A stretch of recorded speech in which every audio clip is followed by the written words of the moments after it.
Okay आज हम पढ़ेंगे थर्मोडायनेमिक्स एस्टेट फिज़िक्स के जो सिलेबस दिया हुआ है उसमें थर्मोडायनेमिक्स जो है आपका पीजीटी फिज़िक्स में सिलेबस है, उसमें टॉपिक है थर्मोडायनेमिक्स, इम्पॉर्टेंट टॉपिक है। फर्स्ट टॉपिक आज हम करें zeroth law of thermodynamics. Thermal means इसमें हम हीट रिलेटेड सब पढ़ेंगे। थर्मल का मीनिंग क्या है? Heat related. Zeroth law of thermodynamics क्या कहता है?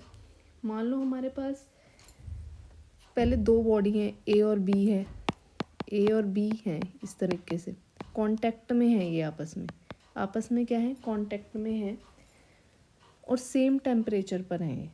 जैसे जितना टेम्परेचर ए का है उतना ही क्या है? बी का है। तो हम क्या कहेंगे कि जो ए और बी है वो आपस में किस में है? थर्मल इक्विलिब्रियम में है। क्या कह सकते हैं हम कि आपस में क्या है? ये थर्मल इक्विलिब्रियम में है। Both are at same temperature और ए एंड बी क्या है? थर्मल इक्विलिब्रियम में है। और अगर मान लो इसके साथ एक और बॉडी ले लें, सी बॉडी और ले लें, जैसे कि इसमें दिखा रखा है, सी बॉडी और ले ली, तो क्या कहेंगे कि ए और सी क्या है? थर्मल इक्विलिब्रियम में है, क्योंकि सेम टेम्परेचर है। तो इससे क्या पता लगता है कि अगर ए और बी ये आपस में कनेक्टेड है तो ए और बी क्या होंगे? थर्मल इक्विलिब्रियम में होंगे। ऐसे ही बी और सी होंगे और ए एंड सी, इस तरह से आपस में ये इस तरह से साइकिल चलता रहेगा। ये क्या होंगे? तीनों ही आपस में क्या होंगे? थर्मल इक्विलिब्रियम में होंगे। सेम टेम्परेचर पर अगर ये हैं। नेक्स्ट क्या है? ये हो गया B and C also have same temperature. System और सराउंडिंग क्या होता है? सिस्टम क्या होगा? वो एरिया जो हमें स्टडी करना है। मान लो ये एरिया हमें स्टडी करना है, वो क्या होगा? सिस्टम। उसके आसपास के एरिया क्या कहलाएगा? सराउंडिंग कहलाएगा। सिस्टम के आसपास का जो एरिया है, सिस्टम के बिल्कुल पास, ये नहीं कि ये सिस्टम है और हम ये सराउंडिंग मान रहे हैं, हम ये सिस्टम है और इसको सराउंडिंग माने, बिल्कुल पास को ही सराउंडिंग मानेंगे। ओके। सिस्टम भी टू टाइप्स के होते हैं, एक होता है क्लोज सिस्टम और एक होता है ओपन सिस्टम। ओपन सिस्टम से रिलेटेड क्वेश्चंस नहीं आते, मेनली क्लोज सिस्टम की बात होती है। क्लोज्ड सिस्टम, नाम से ही पता लग रहा है, ना हीट क्या कह रहे हैं, ना अंदर एंटर कर पा रही है और ना ही वो जा पा रही है, लीव कर पा रही है सिस्टम को। In mass remains constant, mass constant रहेगा और मोल्स रिमेन्स कांस्टेंट। मास भी कांस्टेंट रहेगा और मोल्स भी क्या रहेगा? कांस्टेंट। जैसे हमारे आइडियल गैस इक्वेशन होते हैं PV is equal to nRT। इसमें आपको पता है ये दोनों क्या होते हैं? कांस्टेंट होते हैं। कांस्टेंट हो गए तो T इधर आ गया, PV/T, ये क्या हो गया? कांस्टेंट लिख सकते हैं हम। तो इसको क्या लिखा जा सकता है? अगर दो सिस्टम है, उसका टेम्परेचर P1 है, V1 है, P2 दूसरे का P2 V2 है, तो हम इसको कैसे लिख सकते हैं? इस तरीके से हम इसको लिख सकते हैं। ये इक्वेशन आपने पहले पढ़ी भी होगी, देखी भी होगी। इस तरीके से आई है ये आइडियल गैस इक्वेशन से। नेक्स्ट क्या है? First law of thermodynamics. First law of thermodynamics क्या कहता है?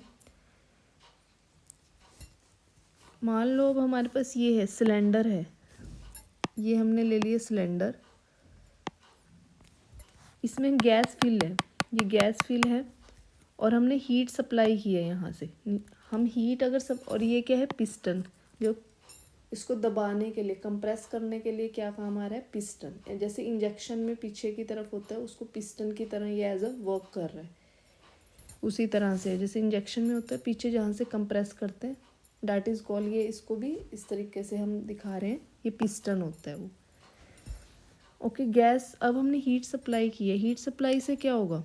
When we supply heat, Q से रिप्रेजेंट करते हैं इसको, then temperature increase, temperature increase करेगा मीन्स क्या होगा?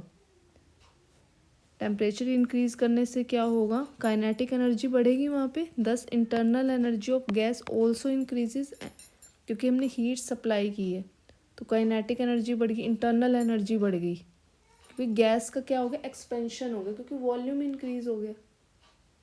जैसे हमने यहाँ से हीट सप्लाई की, हीट सप्लाई कर दी हमने, तो गैस का क्या था? वॉल्यूम क्या हो गया? एक्सपैंड हो गया। वॉल्यूम एक्सपेंड करने से क्या होगा, इंटरनल एनर्जी भी बढ़ेगी। अब किस तरीके से दिखाएंगे हम एक्सपेंशन को, मान लो पहले तो इतनी थी, अब हमने जब हीट सप्लाई की बाहर से, जब हमने हीट सप्लाई की तो एक्सपेंशन कहाँ से कहाँ चला गया, मान लो पहले तो इतना था, उसके बाद यहाँ तक आ गया, ये आ गया, ठीक है। एज द गैस एक्सपेंड्स, तो ये डिस्प्लेस कर गया इस तरीके से,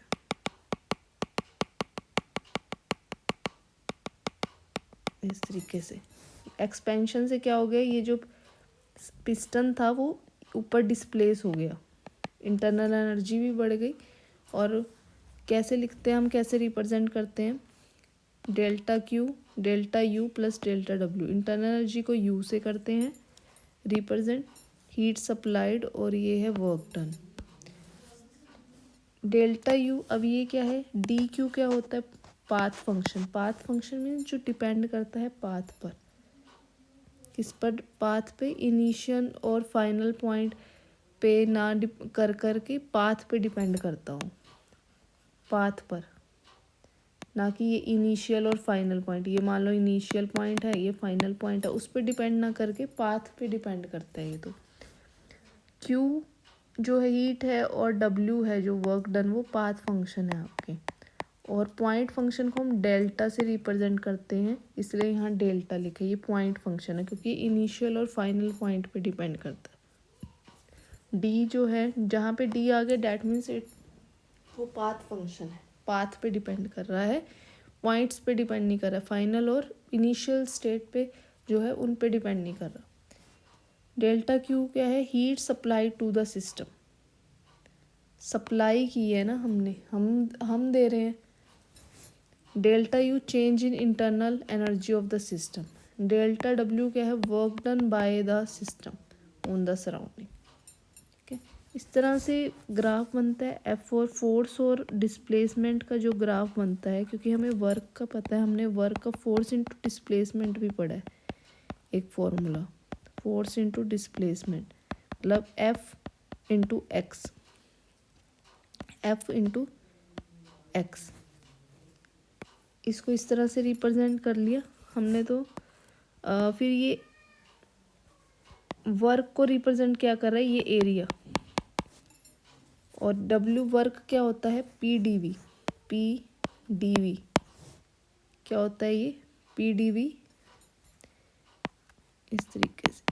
ये एरिया अंडर द कर्व, यहाँ से निकालते हैं हम work done, area under the curve, क्योंकि डब्ल्यू का फॉर्मूला क्या होता है, P V, P D V small, उसके लिए डी वी लिख लेते हैं हम, स्मॉल वॉल्यूम ले लिया थोड़ी लेंथ के लिए, तो वो पूरे का इंटीग्रेट करके निकल जाता है। तो इसमें इतना ही था, हम और आगे पढ़ेंगे इसकी प्रोसेसेस आगे, आइसोकोरिक, आइसोबारिक, आइसोथर्मल, एडियाबैटिक, इनमें अलग अलग एक एक कंपोनेंट जो है कांस्टेंट रहता है, और इनके इम्पोर्टेंट टर्म्स हैं ये। कल हम इनके साथ कंटिन्यू करेंगे। Hope you like it, and please subscribe करें, लाइक करें। ये इम्पोर्टेंट टॉपिक्स हैं, हमने ये सीरीज स्टार्ट की हुई है एचटेट फिज़िक्स में, जो इम्पोर्टेंट टॉपिक्स के साथ। Okay, thanks.